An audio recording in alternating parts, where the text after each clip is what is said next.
దొండకాయ వేపుడు పొడి పొడిలాడుతూ ఎంతో రుచిగా వచ్చేలాగా ఎలాంటి మసాలాలు వాడకుండా ఎలా చేసుకోవాలి, అలాగే ఈ దొండకాయ వేపుడు చేసుకోవటానికి పొడిని ఎలా తయారు చేసుకోవాలి అనేది నేను ఈ వీడియోలో చూపిస్తున్నాను. ఈ దొండకాయ వేపుడు రసం, పప్పుచారు, సాంబార్ ఇలా దేనిలోకైనా బాగుంటుంది. మరి పొడి పొడిలాడుతూ వచ్చేలాగా దొండకాయ వేపుడును ఎలా చేసుకోవాలో చూద్దాం. Welcome to Vantalammi. నేను మోనిక. మీరు గనక ఈ ఛానల్ను మొదటిసారిగా చూస్తున్నట్లయితే తప్పకుండా సబ్స్క్రైబ్ చేసుకోండి. ముందుగా దొండకాయలు ఒక 1/4 కిలో తీసుకుని వీటిల్ని శుభ్రంగా కడిగి గుండ్రంగా ముక్కలు కోసుకుని పక్కన పెట్టుకోండి. తర్వాత దొండకాయలోకి పొడి కోసం ఒక 1/2 స్పూన్ పచ్చిశనగపప్పు, 1/2 స్పూన్ మినప్పప్పు, 1 స్పూనున్నర ధనియాలు, అలాగే ఒక 5-6 మిరియాలు వేసుకోవాలి. వీటిల్ని సన్నని మంట మీద నిదానంగా దోరగా వేయించుకోవాలి. మరీ ఎక్కువ వేగాల్సిన అవసరం లేదు.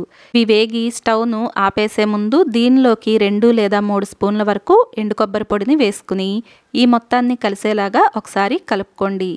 ఇలా ఒకసారి కలుపుకున్న తర్వాత స్టవ్ను ఆపేసి ఇలా కలుపుకుంటూ ఉండండి. ఎండు కొబ్బరి పొడి ఆ వేడికే మనకు వేగిపోతుందండి. కలపకుండా ఉంచేస్తే అడుగున్న కొబ్బరి మొత్తం మాడిపోతుంది. మీరు ఎండు కొబ్బరి పొడి బదులుగా పచ్చి కొబ్బరి తురుమును కూడా వేసుకోవచ్చు. పచ్చి కొబ్బరి తురుము తీసుకుంటే కాస్త వేయించుకోండి.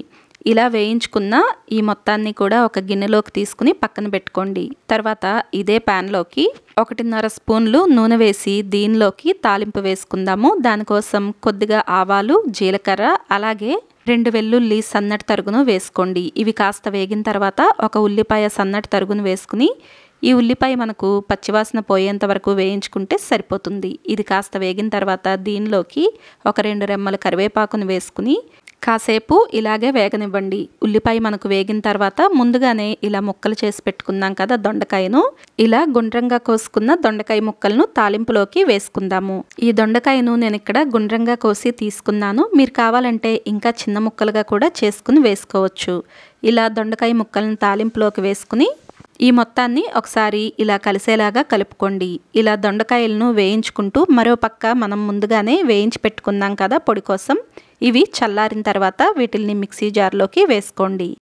ఈ మిక్సీ జార్లో మనం వేయించుకున్న వీటితో పాటు రుచికి తగినంత కారం కూడా వేసుకోవాలి. నేను 1.5 స్పూన్ల కారం వేసుకుంటున్నాను. మిరియాలు కూడా వేసుకుంటున్నాం కాబట్టి కారం చూసి వేసుకోండి. ఈ మొత్తాన్ని మెత్తని పొడిలాగా పట్టుకుని పక్కన పెట్టుకోండి. ఈ దొండకాయ ముక్కలను మధ్య మధ్యలో ఇలా కలుపుకుంటూ వేయించుకోండి. దొండకాయ ముక్కలను మొదట్లో పెద్ద మంట మీద వేయించుకోవాలి. తర్వాత మంటను కాస్త తగ్గించి పెట్టుకోండి. ఈ దొండకాయ ముక్కలు సగం వరకు వేగిన తర్వాత దీనిలోకి రుచి తగినంత ఉప్పు, కొద్దిగా పసుపు వేసుకోండి. నేను 1 స్పూన్ ఉప్పు, 1/2 స్పూన్ పసుపు వేసుకున్నాను. ఇలా వేసుకుని ఈ మొత్తం కలిసేలాగా కలుపుకోండి. ఇలాగే మధ్య మధ్యలో కలుపుకుంటూ ఉండండి. ఉప్పు వేసిన తర్వాత దొండకాయ ముక్క పచ్చిదనం పోయి మంచిగా వేగుతుంది. అలా అని మరీ ఎక్కువగా వేయించుకున్న ఈ దొండకాయ వేపుడు రుచి అంత బాగోదు. ఇలా దొండకాయ ముక్కలు మంచిగా వేగిందనుకున్నప్పుడు స్టవ్ను పూర్తిగా తగ్గించేసుకుని దీనిలోకి పొడి చేసి పెట్టుకున్నాం కదా ఈ పొడి మొత్తాన్ని కూడా వేసేసుకోండి. ఇలా పొడి వేసుకుని ఈ మొత్తం కలిసేలాగా ఒకసారి కలుపుకోండి. అవసరమైతే మధ్య మధ్యలో కలుపుకుంటూ 1 నిమిషం పాటు ఇలాగే స్టవ్ పైన ఉంచుకోండి. అంతేనండి, ఎంతో రుచిగా పొడి పొడిలాడుతూ ఉండే దొండకాయ వేపుడు మనకు తయారైపోతుంది. ఈ దొండకాయ వేపుడు చేసుకోవటానికి మనం ఎక్కువ నూనె కూడా వాడట్లేదు, అలాగే ఎటువంటి మసాలాలను కూడా వాడట్లేదండి. ఈ దొండకాయ వేపుడు రుచి చాలా బాగుంటుంది. చల్లారే కొద్దీ ఇంకా పొడి పొడిలాడుతూ వస్తుంది. మరి ఈ వీడియోలో చెప్పిన దొండకాయ వేపుడు తయారీ విధానం మీకు నచ్చిందా? అయితే వీడియోని లైక్ చేయండి, షేర్ చేయండి. మీరు కూడా ఈ దొండకాయ వేపుడు ట్రై చేసి మీకు ఎలా అనిపించిందో కమెంట్ చేయండి. Thank you for watching.